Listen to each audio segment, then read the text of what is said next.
Assalamualaikum warahmatullahi wabarakatuh. Perkenalkan, nama saya Dimas Rizky Umar Ramdhani dari mahasiswa Politeknik Negeri Subang dengan prodi pemeliharaan mesin dengan nomor induk mahasiswa 10206011. Video kali ini saya akan menjelaskan sebuah buku yang berjudul Pendidikan Kewarganegaraan untuk Pendidikan Tinggi. Adapun pengarang dari buku ini yaitu Bapak Dr. Ujang Sarda, SSH, MH, MIP. Baik, berikut adalah penjelasan saya perihal buku ini. Silakan simak. Buku Pendidikan Kewarganegaraan untuk Pendidikan Tinggi terdiri dari 7 bab, yaitu bab yang pertama, orientasi terhadap pendidikan kewarganegaraan. Bab yang kedua, memahami identitas nasional sebagai karakter bangsa Indonesia. Bab yang ketiga, memahami Pancasila sebagai ideologi bangsa dan negara. Bab yang keempat, memahami negara konstitusi dan warga negara. Bab yang kelima, memahami negara hukum, hak asasi manusia dan demokrasi. Bab yang keenam, memahami wawasan Nusantara sebagai wawasan nasional Indonesia. Dan yang terakhir, memahami ketahanan nasional dan integrasi nasional Indonesia. Lalu selanjutnya ada bab 1, yaitu orientasi terhadap pendidikan kewarganegaraan, di mana pada bab ini ada juga pembahasan perihal latar belakang pembelajaran pendidikan kewarganegaraan. Adapun poin dari bab ini perihal latar belakang pembelajaran pendidikan kewarganegaraan yaitu yang pertama, perubahan pendidikan ke masa depan. Yang kedua, faktor internal dan eksternal dinamika internal bangsa Indonesia.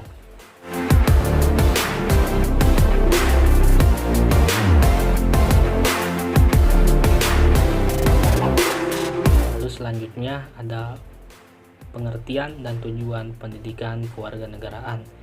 Ada beberapa poin yang terkandung dalam hal ini. Yang pertama, pengertian pendidikan kewarganegaraan, tujuan pendidikan kewarganegaraan, fungsi dan capaian pembelajaran pendidikan kewarganegaraan, visi dan misi pendidikan kewarganegaraan, kompetensi pendidikan kewarganegaraan, metodologi pembelajaran pendidikan kewarganegaraan.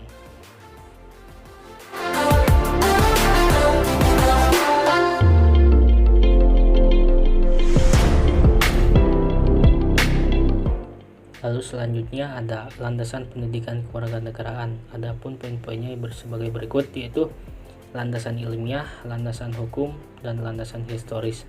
Lalu ada Pancasila sebagai nilai dasar pendidikan. Ada beberapa poin yang terkandung di dalamnya, yaitu ketuhanan yang Maha Esa, muatan sila kemanusiaan yang adil dan beradab, muatan sila persatuan Indonesia, muatan sila kerakyatan yang dipimpin oleh kebijakan dalam permusyawaratan, dan yang terakhir, muatan sila keadilan sosial bagi seluruh rakyat Indonesia.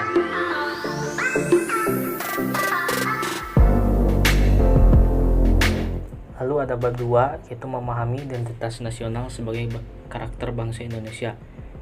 Yaitu ada beberapa poin, yaitu proses berbangsa dan bernegara. Adapun poin-poinnya yaitu asal-usul bangsa Indonesia, asal istilah bangsa Indonesia. Lalu ada identitas nasional. Adapun poin-poinnya, yang pertama pengertian identitas nasional, unsur-unsur identitas nasional, faktor-faktor pembentuk identitas nasional, dan yang terakhir identitas nasional Indonesia sebagai karakteristik bangsa.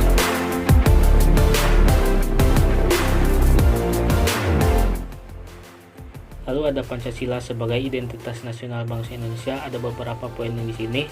Yang pertama, Pancasila sebagai jiwa bangsa Indonesia, Pancasila sebagai kepribadian bangsa Indonesia, Pancasila sebagai pandangan hidup bangsa Indonesia, Pancasila sebagai ideologi bangsa dan negara Indonesia, Pancasila sebagai sumber dari segala hukum, Pancasila sebagai dasar negara Republik Indonesia, Pancasila sebagai perjanjian luhur bangsa Indonesia, Pancasila sebagai cita-cita tujuan bangsa Indonesia, dan yang terakhir, Pancasila sebagai falsafah hidup yang mempersatukan bangsa Indonesia. Lalu poin yang gede, yaitu Bhinneka Tunggal Ika sebagai identitas nasional bangsa Indonesia. Nah, pada hal ini ada beberapa poin, ada 2 poin. Yang pertama ada Bhinneka Tunggal Ika dalam negara pluralistik, lalu yang kedua Bhinneka Tunggal Ika sebagai bentuk identitas keragaman bangsa Indonesia.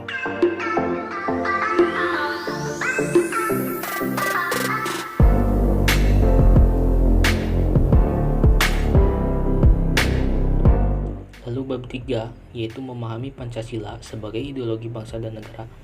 Ada beberapa poin yang terkandung dalam bab ini. Yang pertama ada pengertian ideologi, yang kedua makna ideologi bagi bangsa Indonesia, yang ketiga perbandingan ideologi Pancasila, ideologi lain. Ada beberapa poin pada hal ini. Lalu selanjutnya ada memahami makna Pancasila sebagai ideologi negara dari putusan Mahkamah Konstitusi nomor 100 PUU X1 2013.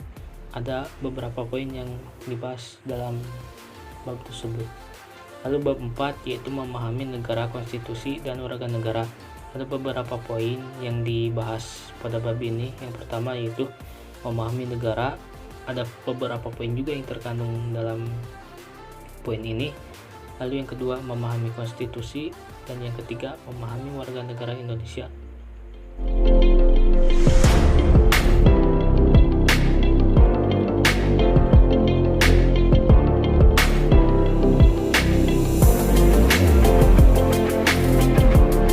Lalu selanjutnya ada bab 5 yaitu memahami negara hukum, hak asasi manusia, dan demokrasi. Ada beberapa poin pada bab ini yaitu memahami negara hukum Indonesia.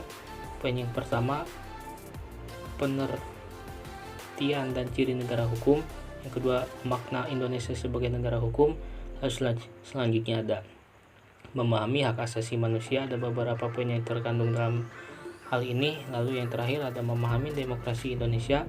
Adapun poin-poinnya perkembangan demokrasi di Indonesia, pengertian demokrasi Pancasila, dan prinsip-prinsip demokrasi. Lalu bab 6 pada bab ini yaitu mempelajari atau membahas perihal memahami wawasan Nusantara sebagai wawasan nasional Indonesia. Nah, pada bab ini juga buku ini menjelaskan tentang beberapa poin. Yang pertama ada pengertian wawasan Nusantara. Yang kedua, landasan, hakikat, dan asas-asas wawasan Nusantara.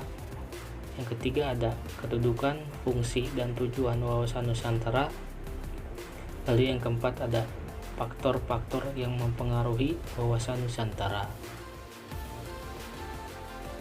Lalu ada unsur-unsur dasar wawasan Nusantara. Ada beberapa poin juga yang bisa dijelaskan pada buku ini. Lalu yang kelima ada implementasi wawasan Nusantara.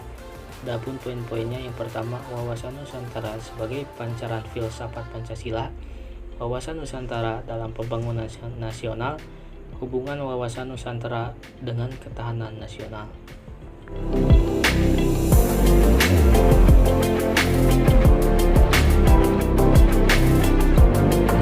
Lalu selanjutnya ada bab 7 yaitu memahami ketahanan nasional dan integrasi nasional Indonesia.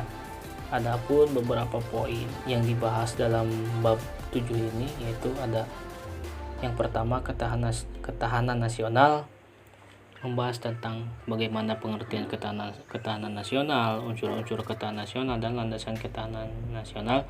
Lalu ada juga pengaruh ketahanan nasional. Adapun beberapa poinnya yaitu pengaruh hak asasi manusia, pengaruh demokrasi, pengaruh lingkungan hidup. Lalu selanjutnya ada integrasi nasional. Adapun poin-poinnya sebagai berikut. Baik, jadi buku ini, isi dari keseluruhan yang terdapat dalam buku ini yaitu menjelaskan mengenai pendidikan kewarganegaraan yang dimulai dari pembahasan awal yaitu orientasi terhadap pendidikan kewarganegaraan. Lalu ada juga pembahasan mengenai identitas nasional sebagai karakter bangsa Indonesia dan Pancasila sebagai ideologi bangsa dan negara.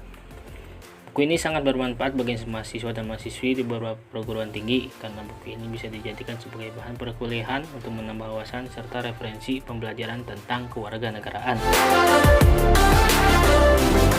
Baik, terima kasih. Sekian penjelasan dari saya perihal buku ini. Mohon maaf apabila ada kesalahan atau kurang jelas dalam pemaparan materi. Wabillahi taufiq wal hidayah. Wassalamualaikum warahmatullahi wabarakatuh.